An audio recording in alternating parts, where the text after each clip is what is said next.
my name is Michael Bosey. Welcome to my podcast, Marketing Without the Marketing. I'm really glad you could join me today because I want to dig into what I consider to be an advanced strategy, repurposing content, and the last segment of a series that I'm doing on using a podcasting strategy as sort of a rolling book tour or a virtual book group.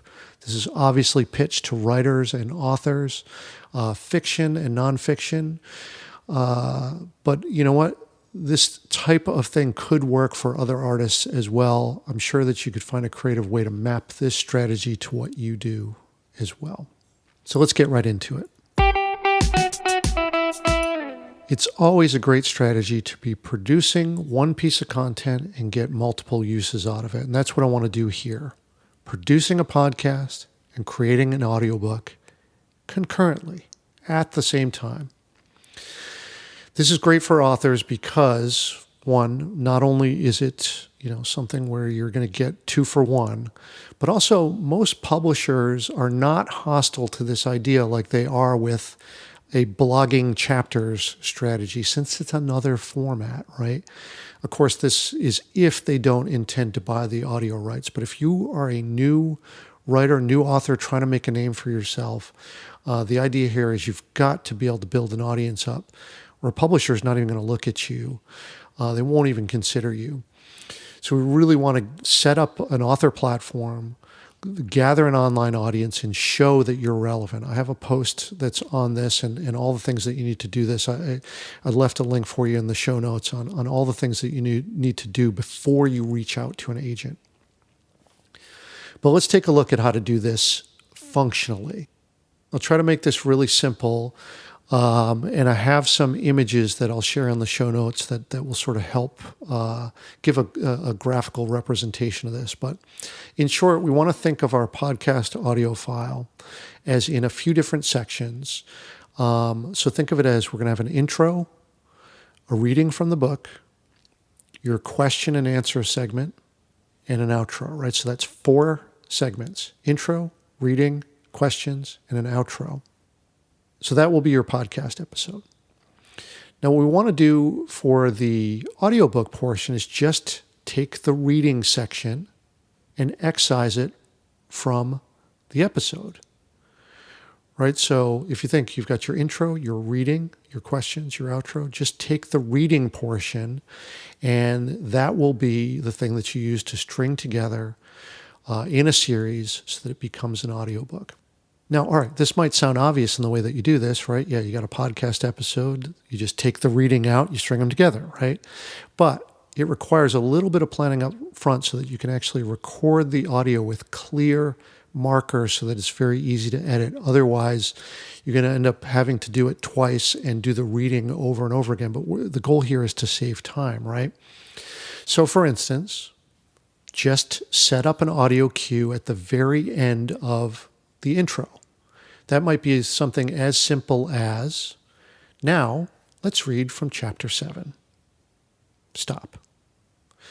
At that point, you might add a little 5-second audio interlude, like so. And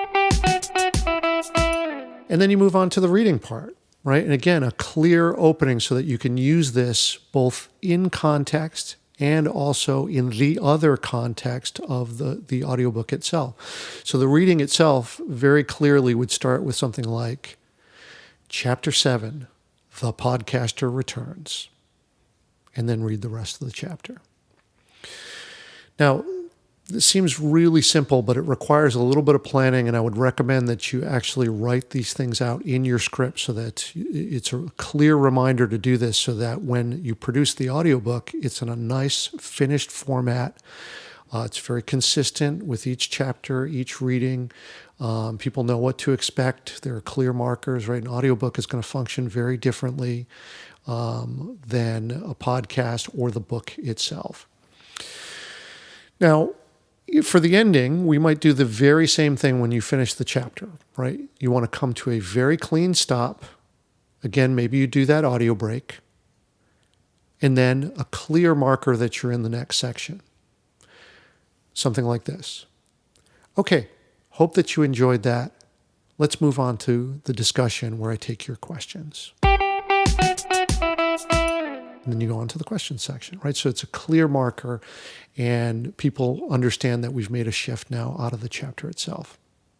Now, when you're editing, the kind of cool thing is that you'll visually be able to see these things if you leave spaces, right? So that you'll see in your digital audio workstation or DAW, GarageBand or Audacity or whatever you're using, it's going to be very easy to see where you're going to make your cuts, and you pull that portion of the clip out, the reading only, and you make a copy of that, move it to a different track, and then you can output those in their own audio files, and then build a brand new file with all of these things strung together. Chapter 1, Chapter 2, Chapter 3, etc. You get the idea, and you make one audiobook file.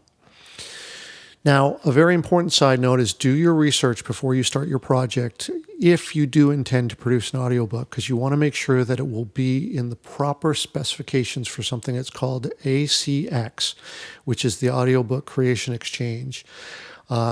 We don't want to run the risk of having it get rejected for substandard quality, right? So make sure you're up on all those things. That's at acx.com, left a link in the show notes. Now, you may also want to pay for audio mastering just to make sure that the file sounds all level set and sounds professional. And usually this is not too expensive. My experience with this has been with music, and it tends to be not too expensive. It might be worth it if you're concerned about, level differences and things where you've done this over a long span of time and the quality varies. Mastering can help with that.